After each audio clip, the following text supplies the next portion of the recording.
This will be the first time that China will hold a military parade to mark the victory against Japanese aggression 70 years ago. The parade aims to show China's commitment to peace.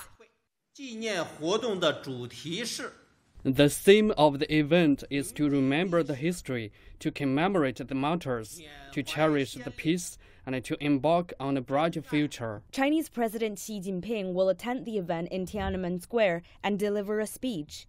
He will also award medals to veterans and generals who were in the war and dependents of those who died. Veterans from Taiwan's Kuomintang who were in the war will also be invited.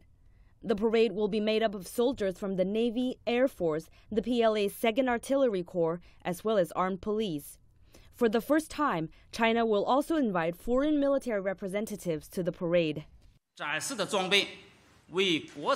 We will demonstrate active battle equipment made by China. Many of them will be the first show to the public. Other commemorative activities, including several seminars, will be held around the country starting July the 7th.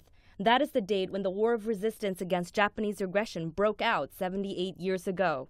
A bell-ringing ceremony will be held in the northeastern city of Shenyang on September the 18th to mark the beginning of the Japanese military occupation of northeast China.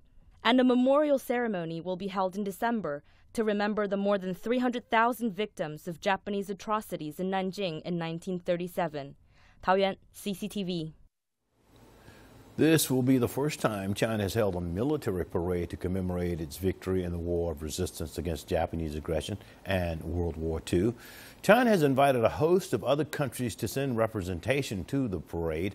They will be joining the active units of heroic and model Chinese troops, including the 8th Route Army, the new 4th Army, the Northeast China Anti-Japanese United Forces, and the South China Guerrillas.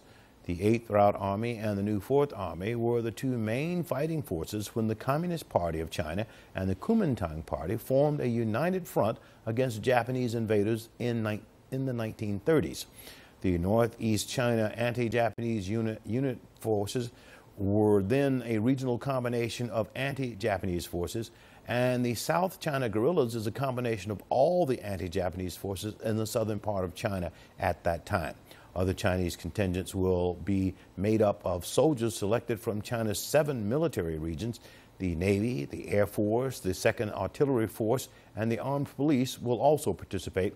Among them, the 2nd Artillery Force of the PLA is of great significance because it is the core force for China's strategic deterrence.